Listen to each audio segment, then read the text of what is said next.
जय जगन्नाथ।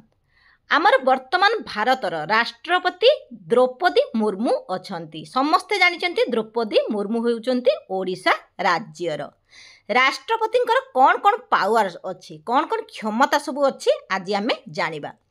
राष्ट्रपति हेउछंती भारतर निर्वाचित तथा सर्वोच्च सांविधानिक राष्ट्र मुख्य और देशर सम्मानास्पद प्रथम नागरिक। तामें आम प्रथम नागरिक आम क्या कहती ना राष्ट्रपति को कहती। राष्ट्रपति कौन कौन क्षमता अच्छी ना राष्ट्रपति जदि चाहे राष्ट्रपति हूँ क्षमता हूँ सर्वोच्च न्यायालय और उच्च न्यायालय प्रधान विचारपति समेत अन्य विचारपति मानू नियुक्ति करती। सी हूँ सर्वोच्च न्यायालय कौन ना हूँ सुप्रीम कोर्ट आ हूँ उच्च न्यायालय हाईकोर्टर प्रधान विचारपति समेत अन्य विचारपति को भी से नियुक्ति करती। आउ जे दंड मान दंड कोहल क्या करती ना मृत्यु दंडादेश पाइथिबा अभियुक्त व्यक्ति को से क्षमा करि पारंती। एतत् व्यतीत अन्य अपराधी मानकर दंडादेशर परिमाण राष्ट्रपति कोहल करि पारंती बा स्थगित रखि पारंती और ह्रास भी करि पारंती। से यदि चाहिए जन को ताने फांसी मुखर आमको जो कोर्टरू मिली था फांसी जहाँ जी सब दंड करता फांसी मिले से केवल राष्ट्रपति ही तांको रक्षा करि पारंती। आम संविधान अनुसार राष्ट्रपति हेउछंती देशर प्रतिरक्षा बाहिनीर सर्वोच्च सेनाध्यक्ष। से जल स्थल एवं आकाश बाहिनी मुख्य सेनाध्यक्ष को नियुक्ति देइथांती।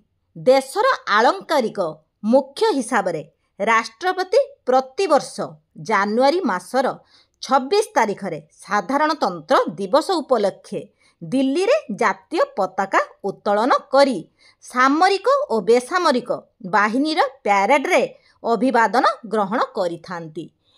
लोकसभार आंग्लो भारतीय संप्रदायर उचित प्रतिनिधित्व होई नाही तेबे से सही संप्रदायर 2 जन व्यक्ति को लोकसभा को सांसद भाव में मनोनीत करि पारंती।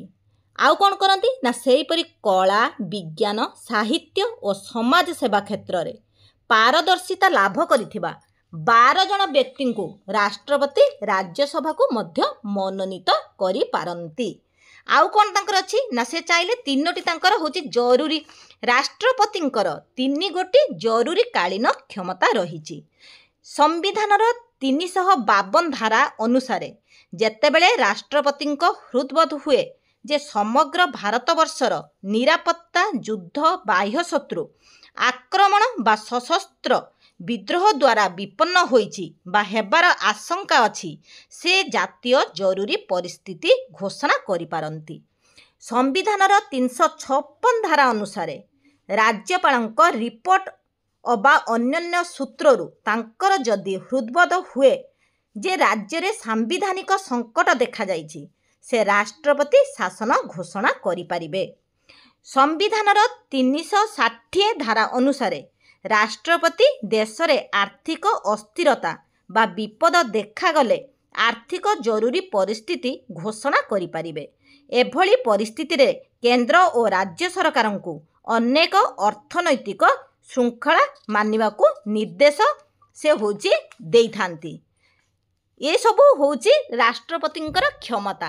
राष्ट्रपति हेउछंती आमर होचन प्रथम नागरिक जे कि आम ओडिशा रु से बिलोंग करूचंती। एबे प्रथम से होचंती नागरिक आ ओडिशा रु से जाइचंती राष्ट्रपति हेबे प्रथम माने प्रथम जे कि माने आम राष्ट्रपति हेबार प्रथम महिला जे कि से होचंती द्रौपदी मुर्मू।